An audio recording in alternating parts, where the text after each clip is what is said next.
Subiri tena mpaka mtu fulani aje hamasishe. Unaona? Tanzania unamsubiri mtu ahamasishe amani? Tanzania unasubiri mtu ahamasishe amani?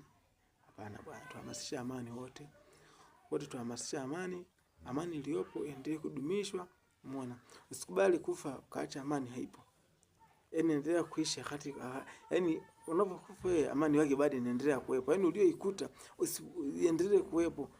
Umeona? Umeikuta amani usiache hamna amani. Yaani wewe kama umezaliwa umeikuta amani, endelea. Na wewe itabidi uiache, unaofuata nao waiendeleze hiyo amani. Nao tena waendelee kuhubiri. Umeona? Tuendelee kuendelea kuhubiri amani. Mwisho, serikali inaomba jambo moja. Mashuleni tuendelee kujifunza, watoto wetu waendelee kujifunza masuala ya Kitanzania. Watoto wetu waendelee kuipenda Tanzania, wawe ni kizazi vinavyoipenda Tanzania. Hiyo haijalishi shule ya msingi, chuo mpaka wapi. Waendelee kuipenda Tanzania. Somo la kuipenda Tanzania liwe la kudumu, la muendelezo.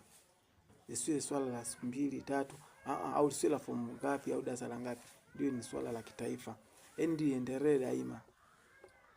Kila mwananchi aendelee aape kuipenda Tanzania yake na kuilinda na kuhakikisha amani inaendelea kudumu milele daima na maisha yake yote anayoishi hapa duniani na hapa Tanzania. Asante.